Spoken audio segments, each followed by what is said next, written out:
So we got everyone who will be joining us, at least for the moment. Good evening. I'm Nathan Briggs. I'm the Executive Director for the Autism Society of Greater Akron. Thank you so much for joining us this evening. It is my great pleasure to kick off the holiday season with something a little different from it for us when it comes to our voice series and tapping into our subject matter expertise right here in the Autism Society of Greater Akron for set the stage for the season, advocacy and tools for a meaningful holiday. It is my great pleasure to introduce both Teresa Meyer, our program specialist, and Lisa Thompson, our senior director of programs, to be able to talk us through how we can set ourselves up to have a terrific holiday season as we give thanks and come together in community unity to be able to celebrate the end of 2025. So with that, I would like to ask Teresa to please go ahead and get us started. Well, thank you very much. So if you see, I just want to mention first, we've got QR codes that are kind of sprinkled throughout the presentation, and you can use these to access a digital copy of the tools that we're talking about. So if you scan the one on this screen, this will take you to all the tools, and then I've got them throughout so you can follow along with the tool that we're talking about. So let's go to my next slide. So during tonight's session, we're going to be exploring several tools that are designed to support advocacy and planning to make it a meaningful holiday for everyone. So many of these tools that we're going to be talking about are part of Charting the Life course. And I just want to say initially, if you have any questions or comments or want to participate throughout, please feel free to take yourself off mute. Leave your cameras on, because I'll be asking for participation throughout. So have any of you ever heard of Charting the Life course before? Yes. Got one. I know Lisa too. So Charting the Life course is a way to plan and organize your life by thinking about your goals, and it can be used at all different stages of life. So childhood, adulthood, all the way through end of life. These tools help people, especially people with disabilities, see the big picture and work to make choices that lead to a good quality of life. So the Life Trajectory tool is a tool that's part of Charting the Life course. And again, you can scan the QR code to follow along and pull up the tool that I'm talking about. So this is a visual tool that helps to map out what is wanted and what is not wanted, because both of those are really important. It supports planning for both short and long-term goals. So you can use this something quick, like I want to plan for a successful Thanksgiving, or you can use this for something a little bit longer term, like I want to plan for summer break. It encourages person-centered thinking and meaningful conversations and promotes advocacy by clarifying challenges and your ultimate vision. Any questions so far? No. All right. So the Life Trajectory tool, how does this tool help individuals and families? So this tool, like I said before, it's for everyone.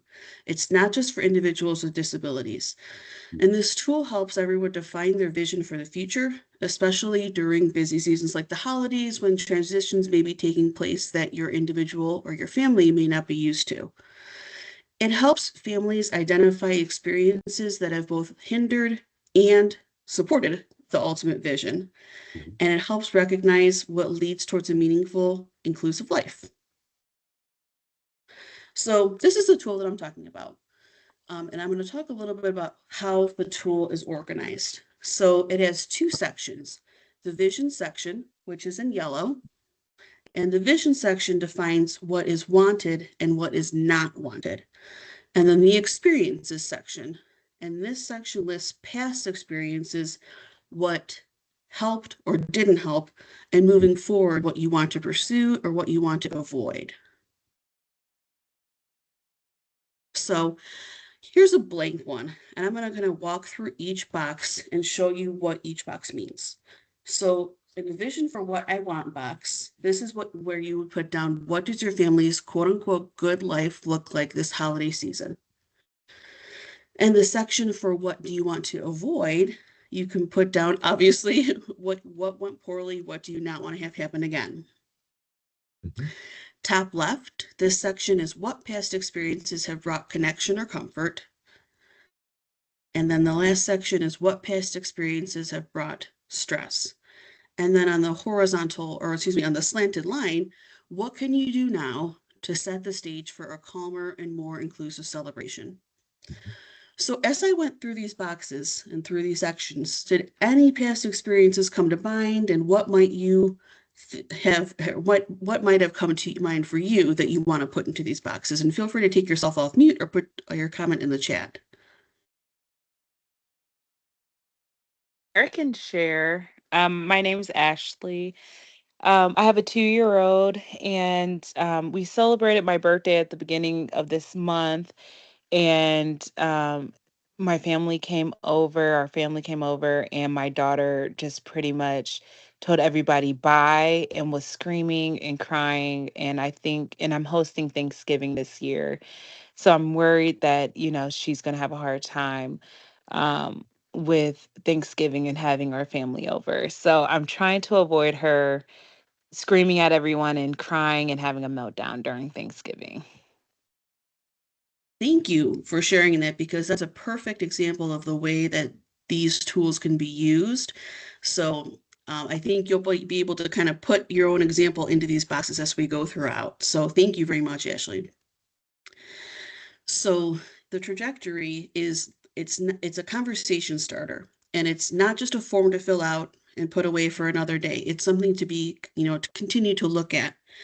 It helps families of individuals with autism communicate needs to their support teams, to teachers, educators, extended family, like you said, for Thanksgiving or a birthday party. It encourages collaboration and shared understanding during this upcoming holiday season. And it's a nice way to visually show what supports inclusion and joy. Mhm.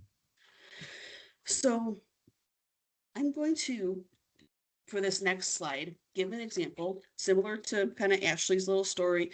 I'm going to give a story about a fictional character named Ethan. I'm going to read the story to you. You can scan the QR code if you want to read along.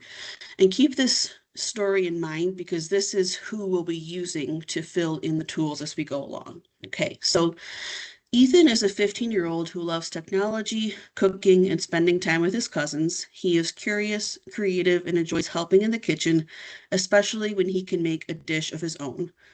The holidays are a special time for him, filled with family traditions and laughter, but they can also bring challenges. Changes in daily routines, loud family gatherings, and new or unpredictable environments can sometimes feel overwhelming for Ethan. So here are some challenges that he had during the 2024 holidays. In 2024, Ethan's family noticed that while he was excited for the holidays, he often felt anxious about the busy pace and constant activity.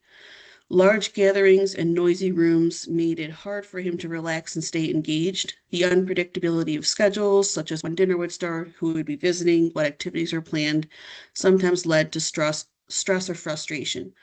These moments could be especially tough when Ethan was tired or plans changed suddenly. His parents and cousins wanted to enjoy the holidays as much as everyone else, but weren't always sure how to navigate that and balance his needs with family traditions. So let's use his example to get into the life trajectory. So I filled in the first box for us in the vision section. So the vision for what Ethan wants, he wants to be able to feel included, help cook that one dish, and know the schedule ahead. He always enjoys time with his family and cousins in a way that feels comfortable, and he's able to have that quiet space. He's given a meaningful role that supports his strength. Remember, we said he likes technology and he likes cooking. So he's given the role of, let's have Ethan pick out the music that ties to his technology strength, and let's have him bake the pumpkin pie, and that ties to his cooking strength. And he would like the family to communicate clearly so that his needs and preferences are understood, and he can use this tool to self-advocate. So I'll ask for your participation again if you want. Based on Ethan's story, what do you think he doesn't want?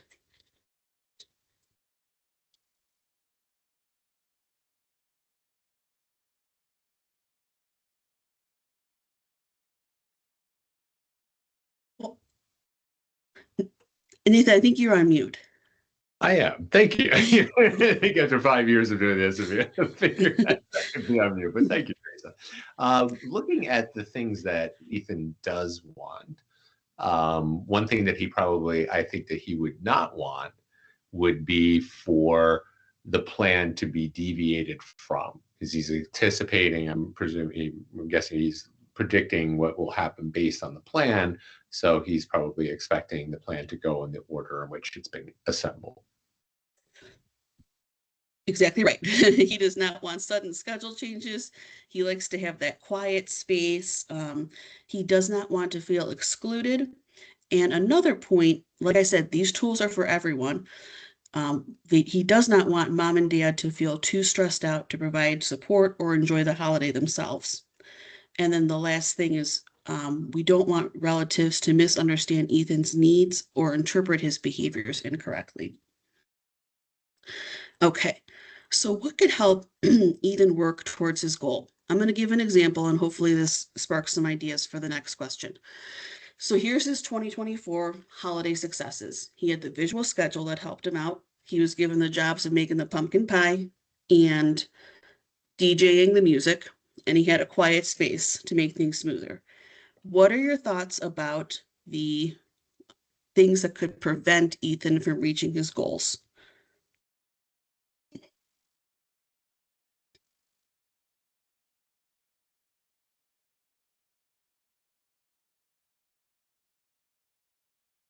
Similar to last time. Oh, go ahead. I was just gonna say that if he's not allowed to have that quiet space, because as we all know, holidays can get kind of loud and crazy, and people can go into other rooms than just the one space. So if that area that's supposed to be his designated quiet space isn't allowed to be his quiet space, that could definitely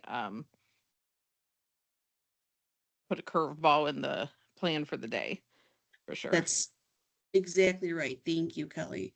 So those back-to-back events without downtime and not having that quiet space, like you said, surprises or unexpected guests can be stressful for him. And then family members not being informed ahead of time about his needs can cause that tension too. So you got it exactly. So on this slanted line, again, this is what Ethan could do or his family could do to get from his to get him to his vision. So I'm going to fill in this one here. And these are the tools that we'll be talking about in part 2 with Lisa. So the social stories, the one-page profile, scheduling those breaks like Kelly said, and giving the specific tasks that align with his strengths. So I'm just going to do a brief review of this tool so that we can walk through and kind of tie it all up. So next steps in putting that trajectory tool into action. So step 1, review together. Look over what matters most and what a good day looks like for everyone. Everyone means parents, caregivers, cousins, and Ethan himself. Step 2, share that plan. Like we said, this is not just a one-time thing where you write it and you're done. This is something to be used constantly. So share it with your family members, Ethan's teachers, support staff, anybody who would benefit from it. Step 3 would be to put those supports in place. So create that social story. Like Kelly said, make sure that quiet space is established and make sure the individual has tasks that are meaningful to them. Step 4, reflect and adjust. Think about new experiences that you could add to the plan that could move the family towards the goals. And then lastly, step 5, review and update. So after Thanksgiving, when everybody's full, had a good time, rested, take a break, and talk about the holiday. What went well? What could be improved? Was there anything we forgot about? Was there anything that went well that we didn't anticipate would go well? And incorporate those into the plans for future holidays and make note of that. All right.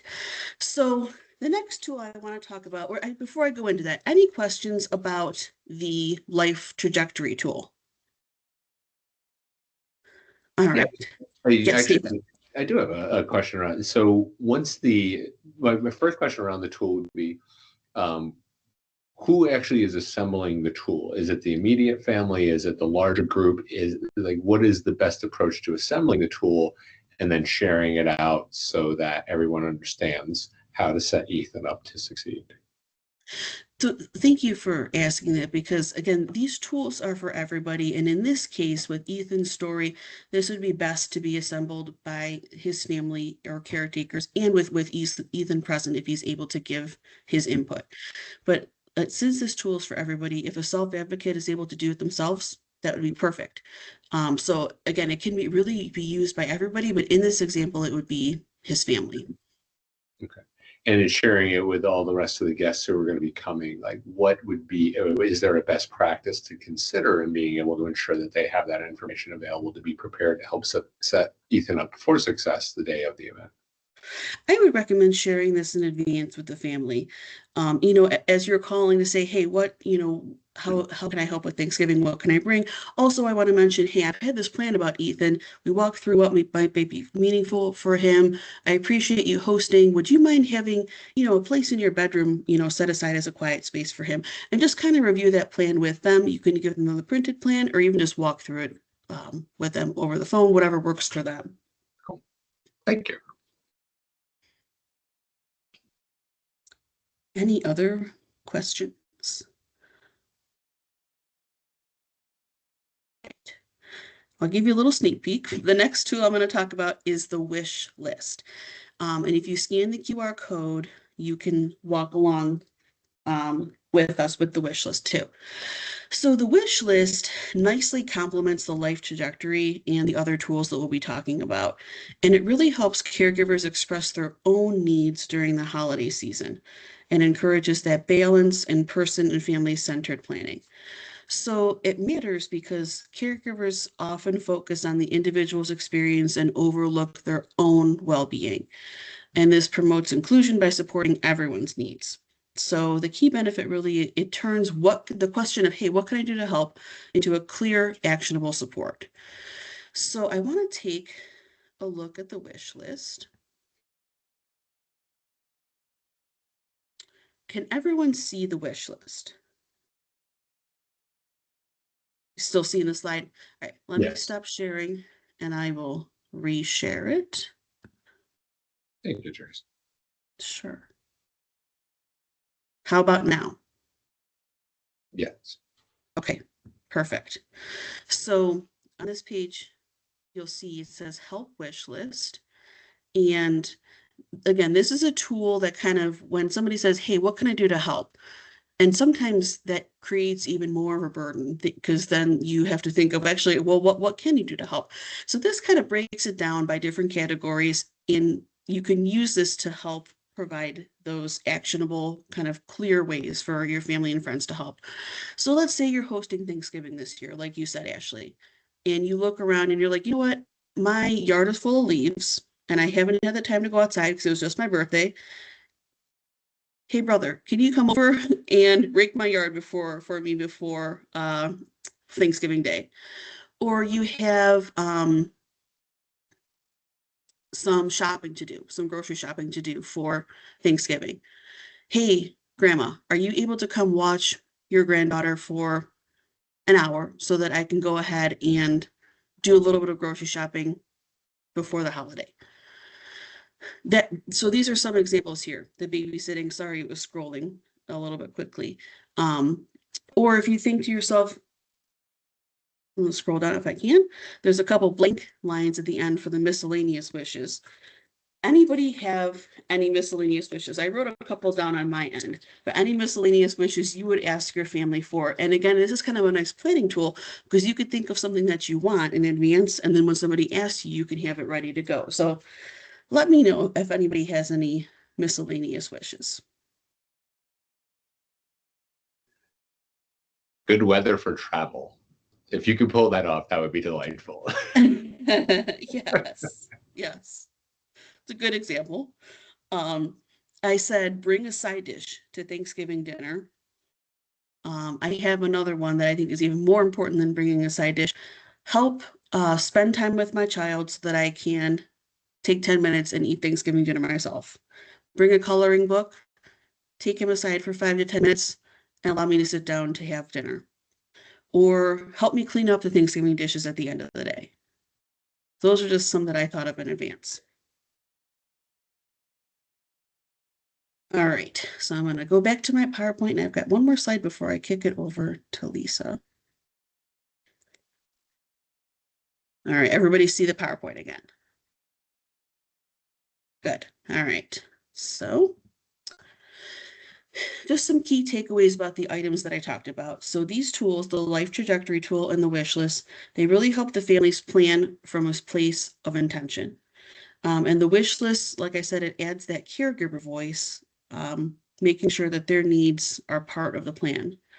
This helps families communicate and what supports look like to them and reduces stress and confusion. And then the last bullet point is the most important one that I want to stress. There's no one size fits all approach. Every family defines what a good life means to them. So thank you. And I am going to stop sharing and I will allow Lisa to share. Purpose of it is to kind of give a one-page snapshot of the person themselves. So the one section talks about what people like and admire about the person. The next section talks about what's important to the person themselves. And the last section talks about how to support the person. So this is really nice to give to people who can then get a very quick snapshot of who the person is. So we're going to use Ethan's story and try to set him up for a successful holiday. Next slide.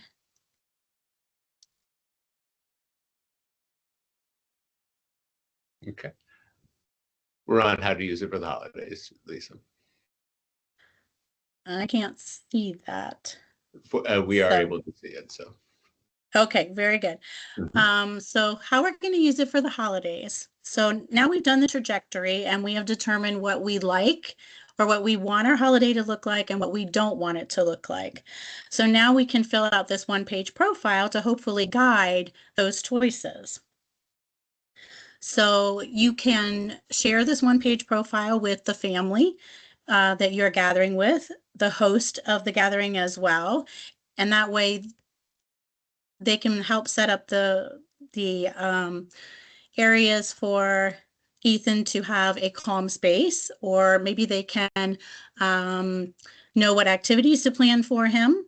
It can help guide the meal so they can understand what kind of dishes Ethan likes or doesn't like. Maybe they can offer alternatives, or maybe they can just be understanding if he's going to eat chicken nuggets and gummy bears while everyone else is eating Thanksgiving dinner.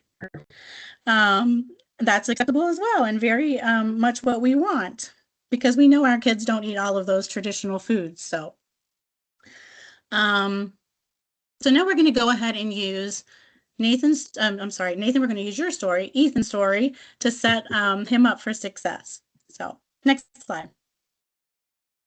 Okay, so We're at Ethan's profile. So now we're on Ethan's profile. This is the first box where you talk about what he likes, what people like and admire about him. So in the story that you heard Teresa read earlier, it did talk about he's curious, he's creative, he enjoys making those dishes for his family. He's helpful, he enjoys being in the kitchen. He's good with technology, so he's very resourceful. He loves spending time with his family, so he's also family oriented. And he really likes the lights and the family traditions. So I think that we could say that he's a joyful person. Next slide. Okay. What's important to Ethan? Ethan, he likes cooking or baking. So that gives him a sense of pride, and also shows kind of the family what he can do. In many cases, we know that some family members who don't often interact with our individuals wonder what they can and can't do. So it really gives Ethan a way to be included and show what he likes to do, as well as show off some of his skills. He enjoys spending time with his cousins, so that shows a strong connection to his family. So we want to make sure that he has opportunities to interact with his family. So we might also include that what kind of activities he actually likes to do. He likes routine and predictability. So he likes to know the plan for the day. So we want to make sure that he understands what's going to happen and in what order. And then he very much needs a quiet space to support him in self-regulation. Next slide. We're there.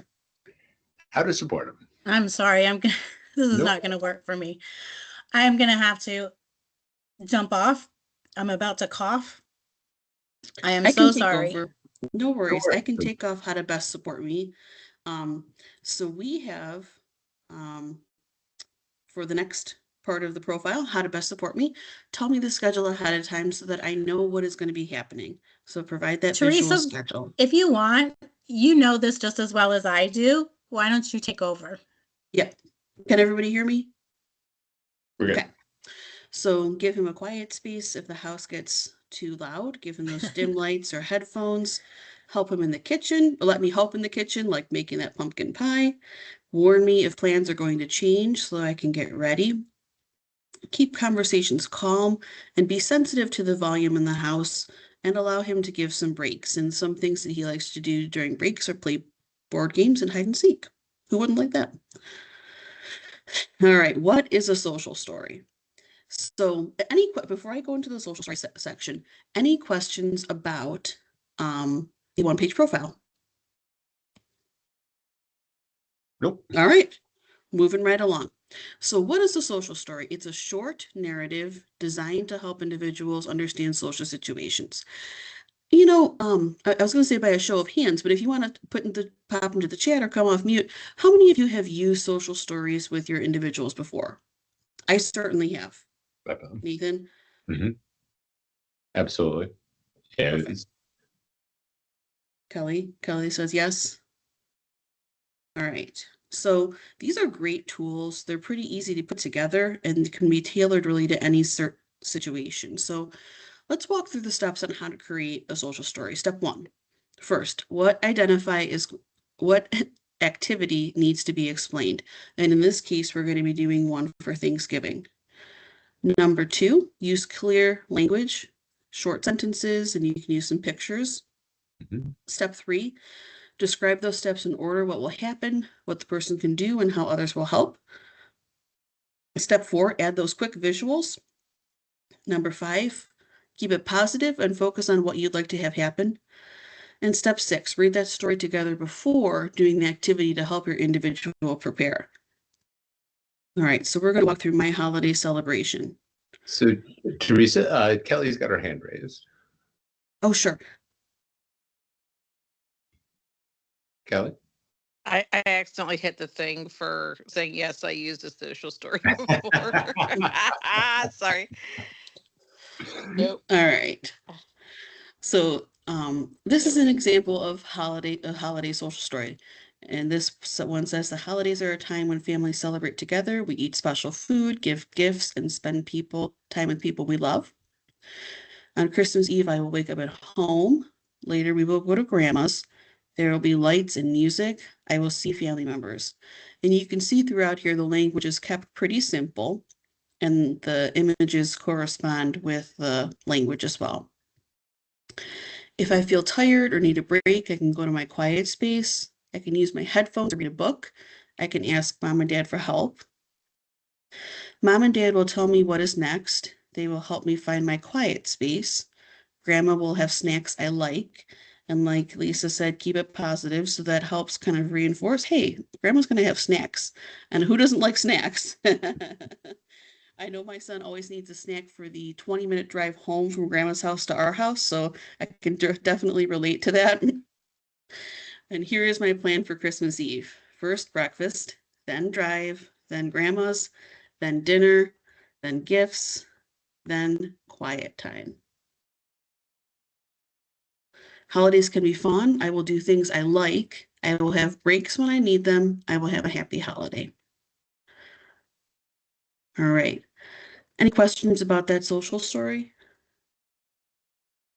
I have a question, but one thing I would like to just comment on is that what I appreciate about the approach is that it's positive based, that it's being able to set up to succeed and being able to find what that success will look like. And that positive approach, I think, is really very helpful in thinking about how to make it a really joyful experience. So that's terrific.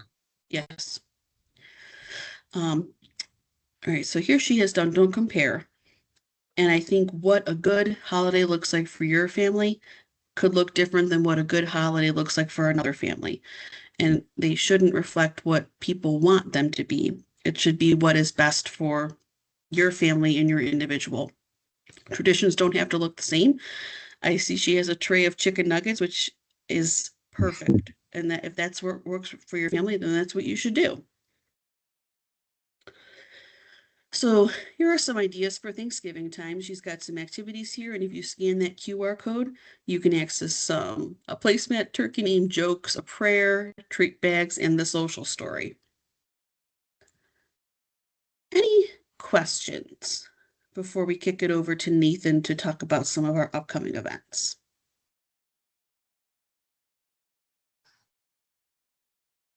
All right.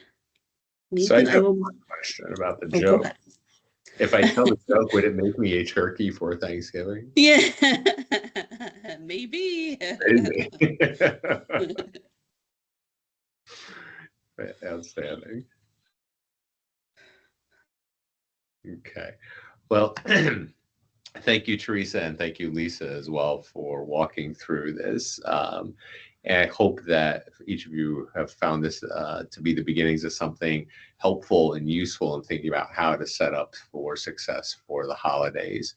And of course, as you do use these, if you do have any questions about how to use them, or if there's a way that we may be able to help support you in being able to generate a life course trajectory that can be helpful for the holidays or social story, please don't hesitate to reach out to us. We'd love to be able to help support that in a way that's purposeful and meaningful. So this is, hopefully an introduction to it, and with having, a little over a week to go before Thanksgiving, and then thinking about the other holidays that follow for the rest of 2025, we'd love to be able to help be a resource as well when it comes to being able to make these tangible and real and useful and helpful to you and your family, and being able to have a positive holiday experience. So please, I invite you to please reach out to us if there is a way that we can be able to help support after tonight as well.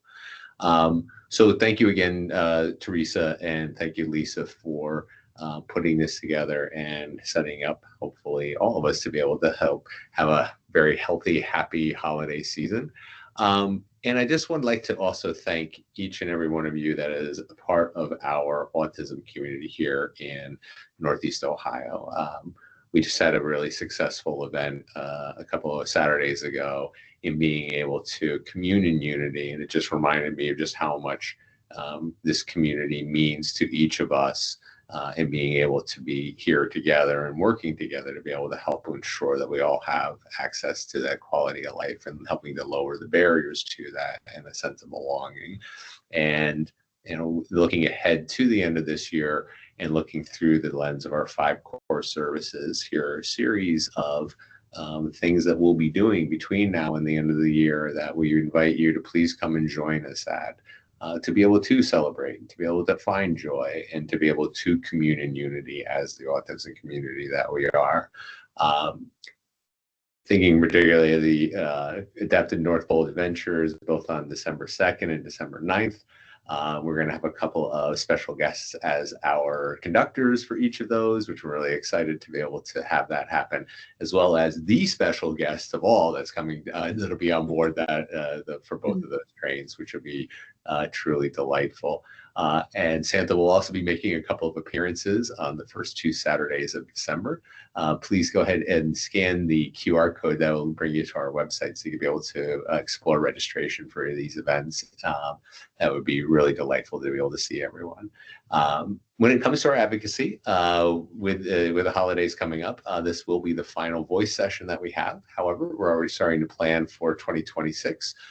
We are lining up some really important voices to be able to connect with us and be able to talk about many of the things that we'll be looking at and looking towards when it comes to 2026, and being able to set our community up to be able to continue advocating for the things that we want and we need here in the local area, as well as at the state level, to ensure that there is access to quality of life and a sense of belonging here in Northeast Ohio for everyone in the autism community. For education, we got a number of events that'll be occurring early in 2026. Please go ahead and take a look at, especially our Supporting Positive Behavior webinar coming up in the middle of the month. Something very much looking forward to.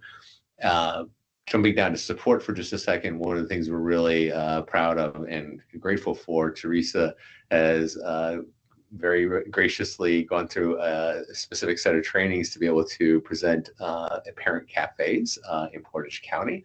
Those will be the last 3 Wednesdays of January 2026. We're really excited about being able to present that opportunity and being able to offer even more platforms for us to be able to come together and be able to be seen and be seen, hear and be heard. And as always, our Coffee, Tea, and Autism Facebook group is up and running, and lots of useful and valuable information there. And multiple times every day, I email Teresa, "Hey, Teresa, would you be able to put this up and put it for our community?" She's like, "Of course, it's done already." So definitely encourage you to continue to monitor that group, so as more information becomes available to us about some of the things that are occurring here at a local level, but on a statewide and national level as well. It is certainly a go-to area for being able to find the most relevant and most up-to-date information. And then, of course, we have our helpline. Teresa is, not only is she a great person at the end of that line, and Kelly also stepping in to be able to help cover as well. But that you really know what you're talking about. And one of the things that I've been grateful for and give thanks for, and will be giving thanks for next Thursday, is each and every one of you here at ASGA that helps do what we do and be able to help make those connections every single day. So for that, I am truly thankful. So thank you for doing that. What's next after that, Teresa? There we go. There. Oh. And one of the other things that that I'll be giving thanks for 2025, we had an amazing grant opportunity that was gifted to us back in the summer of 2025, in which we were able to produce these online diagnosis guides, acting as resource guides, both for children in Ohio and then adults in Ohio who connect with the autism community. I strongly encourage you to please scan those codes. There is an amazing trove of information already available through each of those guides. And we are continuing to look to be able to build these out even further as we move into 2026 as well, so that you are able to access and be able to start to explore information that you may want and may need on your terms when you need to be able to do it. Because ultimately, in thinking about our vision as an organization and executing our mission, that we look to be able to create as many opportunities as we can for you to be able to access that information when you need it, not when it's convenient for us to necessarily be able to connect you with that information, but when you need it. But always that we'll be here to be able to help support and answer any questions that may also arise along with that. But I strongly encourage you to go and check out the diagnosis guides if you have not already. And if you have already, please go back and check and see if there's other things that may be of help and use for that. We've already had over 2,000 visits to these guides in the short time that they've been up, and really hope to be able to accelerate that as we go into 2026 as well, to make this a real core part of how we go about meeting our mission and making those connections. And lastly, we just want to say thank you. Without you, we would not have any reason to be here. So for you, as the local autism community, we are deeply grateful for you, for your families, for your loved ones, and for being a part of our community. It is a joy and a pleasure to be able to connect with you each and every day in looking at how can we work together in collaboration to be able to ensure that opportunities always exist for everyone to be able to have that access to a sense of belonging, to having equitable access to empowerment through resources that offer a pathway to live life fully. So deeply appreciative of each and every one of you. Wish you a very happy Thanksgiving and hope that the rest of 2025 is fulfilling and meaningful, and look forward to 2026. And if there is anything that we may be able to do to be able to help support that, please do not hesitate to reach out to us. So with that, I just want to say thank you so much, and we hope to see you in 2026. Thank you. Thank you all.